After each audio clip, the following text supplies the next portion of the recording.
Yes, we have Johnny Longden from Journey Further. Hopefully, I pronounced your last name right. Yep. We have Ryan Levander from Red Naval Consulting, and we also have Shawn David from Automate to Win. These are our contestants today. Woo, and they are the top-notch CRO and automation specialists in the industry. So feel very privileged to have them here today, guys. Thanks so much for joining. It's Thank you. appreciated, and I think we're going to have a lot of fun.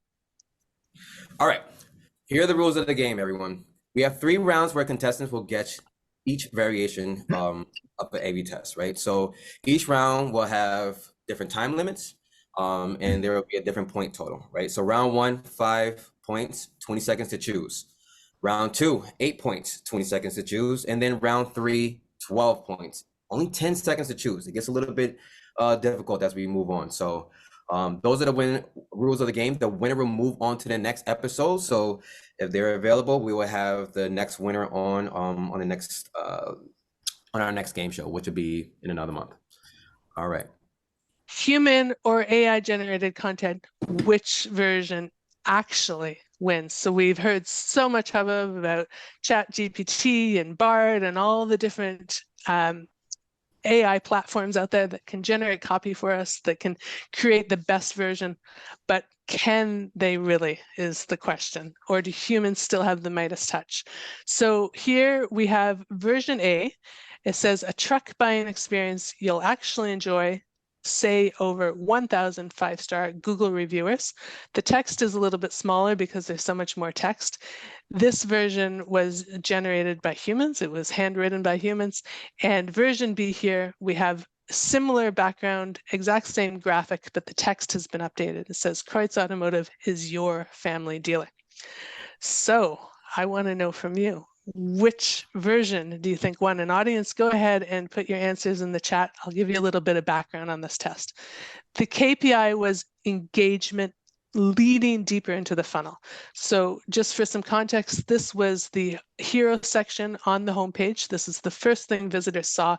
And what they wanted to see was people interacting with the nav menu, searching, going deeper into the funnel.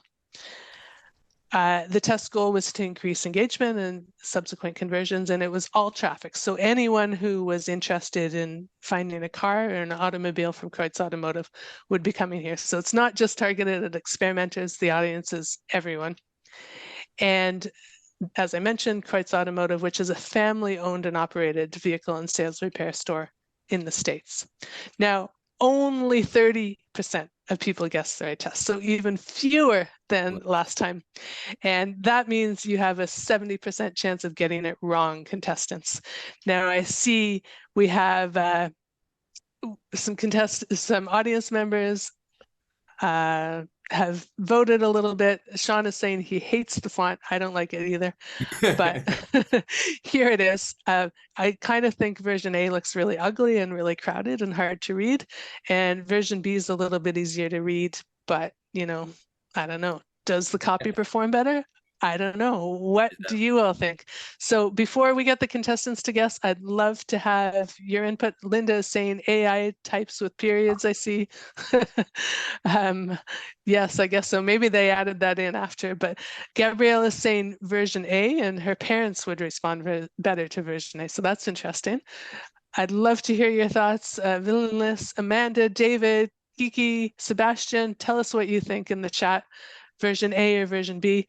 And Ryan, we're going to go with you first. So go ahead and lock in your answer. Ryan has locked in his answer, and tell us your rationale. All right, I'm going to stick with try to remove myself from too much second order thinking, which usually gets me into trouble. So I think it's got to be version B for multiple reasons. One, I can read it. It's a sans serif font, and it's not hard on my eyes. It isn't really saying a whole lot. It's kind of just we're a family dealer, which is probably already implied with kind of the imagery and probably just the fact that you're wanting to buy a car locally, probably as an audience member. So it doesn't say much, but the fact that I can read it and that it's big is probably going to help me scroll a little bit more and take the next step. Whereas with the first one, it's saying more, like it's implementing some social proof. Over 1,000 5-star reviews. Usually you'd want to show stars or something like that, or as opposed to just saying it, and again in multiple lines of text and in text you can't read. I'm sure there's some other things to think about with this, but that's kind of my rationale of not getting too deep into the weeds, because most people, having worked with car dealerships in the past, I know they have a ton of mobile traffic as well too, as there's multiple times people are coming to look for inventory and things like that. So they're probably not going to be reading multiple lines and squinting and things like that. So version Okay. B is my answer. Version B, more decipherable, a little clearer, kind of packs a bit more of a punch. Amanda is agreeing with you. She's saying it motivates her more to convert. It feels more family oriented. Personally, I really like that it has the word your in there. You and your are very powerful pronouns that kind of engage you and motivate you. But as you said, version A has that social proof. It maybe is a bit harder to read, but social proof we know really packs the punch and can really motivate uncertain visitors, especially when it's presented in the hero section where people are kind of tentative when they first arrive on the site. So we're kind of weighing the options here. Shawn, what do you think? You are the AI automation expert.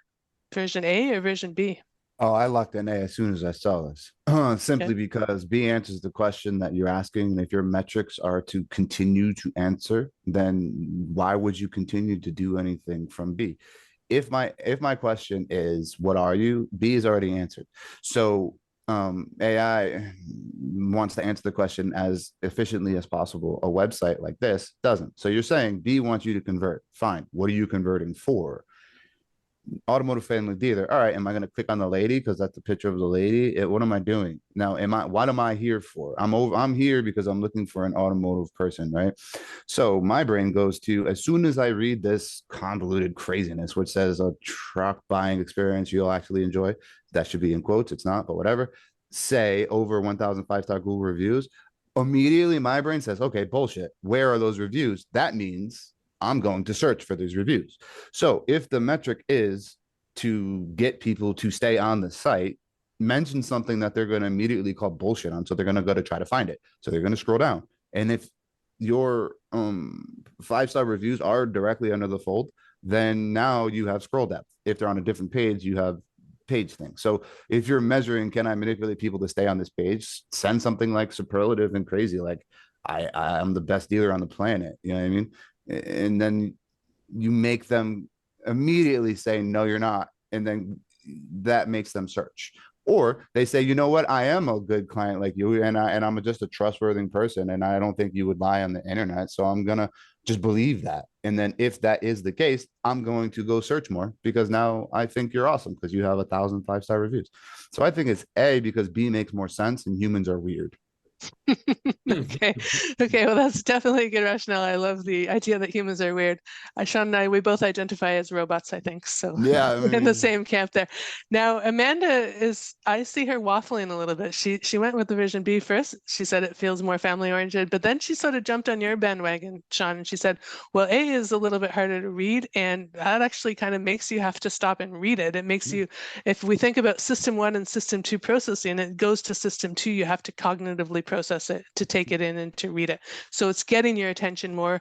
And I think exactly what you were saying, it makes you stop, it makes you consider, and makes you kind of go, okay, well, what am I here to do that isn't answered in the initial headline? So interesting approach. Now, Ryan, you are going to be potentially the tiebreaker here. You have to choose one or the other, version A or version B. Lock in your answer and tell us what you think. Ryan went first. It's Johnny. Yeah, me. Johnny. Oh, I'm sorry. Sorry, Johnny. All good. Sorry. Johnny, you're up next. Yeah, I've done it. A. Okay. And Yeah. why A? I'm actually not confident about that at all, but I'm going to go with it. I've got all sorts of stuff going on in my head here. So, A definitely and instantly looks awful, which makes me think that most people would guess B. Okay. Which then makes me think, from the same counterintuitive reasons, it's probably A. However, I think also a lot of people would probably naturally assume that AI was not as good as human generated, so they might do that. But yeah, in terms of the actual thing itself, like I echo some of the other comments that whilst it's hard to read, it makes you read it and you go like, hang on, what does that say? And then you're actually reading social proof. And a truck buying experience you'll actually enjoy says more than a family dealer. It's like so what? Like all sorts of businesses are family dealers, but you know, it just sort of slightly says more, I guess. So, yeah, Okay. I think So that's right. version A. I'm So not particularly confident in that, but yeah, I'll go with I, that. I think you're kind of going to where Shawn was going as well with is it just provides a little bit more context. Version B answers the what we do question, but it doesn't answer, why you're here, what you're going to get out of being here on the site. Yeah. So it Yeah. provides a bit more context. And that's not like the social proof thing is more than just the social proof. It's legitimacy and credibility because there is 1,000 of them. So it sort of demonstrates the popularity of the business. Mm-hmm. Or there Yeah. not Or there isn't. And that is just as important. Yeah. You know what I mean? Or there isn't 1,000 5-star Google reviews. And that is just as important because now you've engaged them to prove that there isn't. And yeah, it's a negative way of looking at it, but you've engaged them and they're on the website and they're looking for it. So like you can look at it either way. Somebody comes from positivity and want that to be proof, or somebody that's like, no, there's not. I'm gonna go improve. You know what I mean? Like they Nancy Drew it. Who cares what the reason is? They're there and they're looking for it. All right. The other reason that I'm not particularly confident is that I kind of think that like the AI, whatever AI tool it was that's doing that. It was ChatGPT. It was an early version of ChatGPT. It was version 2, I believe, before it hit mainstream. I was kind of thinking in my head that it was like one of those tools that is constantly trying to testing. In which case, I would have thought like maybe it is actually learning from other content and potentially it actually sort of knows. Right. But anyway, yeah. Yeah, no, that's an important distinguishing point because there definitely is A/B testing tools out there that are doing that. Yeah. So that's interesting. But this was sort of a one-time, one-off test. All right. So contestants, are you confident with your answers? This is your last chance to try and change if you want. If anyone has kind of groupthink you into a different answer. Johnny, you're going to stick with A? Yeah. Ryan? I was actually curious, what is the success metric here? I should have asked that up front. It was engagement with the rest of the site. So once visitors landing on the site, did they engage with the rest of the site? So engagement time. It's such a convoluted like USP copy. I think it's so many nuances. And so I think I will change my answer because it's not a successful thing. Like probably to Shawn's point of they're going to look for something or they're going to they're going to need more information because it's harder. You can't even read the text, etc. So I do think that this bad UX is going to cause them to reach further into the site. So I'll switch it to A. Yeah. Okay, Gabriella is cheering you on, Ryan. She's saying you should have had faith in us, Ryan. Anthony, does he get a point deduction if he changes his answer? No, come on. No, he gets the 4 points. It's the full point. Okay. All right. And audience, do you want to cast your vote if you haven't yet before we actually reveal what the answer is? Version A or version B? Do humans still got it, or is it all about the robots now?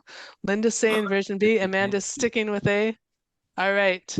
Okay, Anthony, cue up the music. We are going to do the big reveal. And it's version A! So well done. Well done. So humans, thank goodness, we still have the Midas touch. Sorry, Shawn. I know that's probably disappointing to you. It's actually really I'm human first engineer, so I'm all about the humans. I use AI to make humans better, not replace them. Right, there you go. Small lift, 1.9% and 96% statistically significance. The sample wasn't huge. It was only 26,000 visitors. So there may be some wiggle room in this result, but it does definitely sort of provide directional data to show us that the version, I really think it was the social proof that did it. And as you guys said, it's harder to read, but that actually does increase engagement. People naturally just have to stay on the site longer to read it, and then they get more curious as they read it. They're more invested in reading it. So thank goodness we don't have to worry too much yet, but what this shows is you absolutely positively should test your copy, especially in the hero section. It makes such a difference. And when I do audits for clients, I look at the heat mapping data, and always, always, always the hero section is the most attended to part. People don't tend to scroll much beyond the hero section. Social proof, as we mentioned, is super important, and it can nudge visitors. And so we want to think about all these things when we're testing copy. Thoughts or comments based on this result, contestants or audience? The only thing I would say is I would love to see a 3-line versus a 2-line, regardless of what it says. Like figure out, say the same thing, Right, but in keep the the same, font. just let's see, is it just because it's confusing as hell and like it's hard to read, so you spend the time, or is it because it says something different? Like that's Right. the one thing I would really love to see, because the metric is staying on the site. And if you're confused and staying on the site, A, does that matter? And B, is it just because your entry point was just confusion? There's also That's a great point. other metrics that matter too, like, you know, how many people are going on this on mobile, right? And so that's one thing that I think about what this is like. Is it actually a better experience on mobile than it is on desktop, right? Because nowadays most people are coming in through mobile. And so, you know, maybe that version A actually reads a little bit better than version B on a mobile device, depending on how much traffic is coming in. Yeah, good point. This was for desktop specifically, but it's a really good point. And Shawn, I love your point that, you know, let's make the test really equal, a true A/B test, not one with acne where we have different fonts, different size fonts, because we know all those things can influence the way that users perceive things. Yeah. So great future test idea. All right, so our score, we have Johnny tied with Shawn at 13 and Ryan lagging behind a little bit, but there's still time to catch up because we have one more test, one more very surprising test.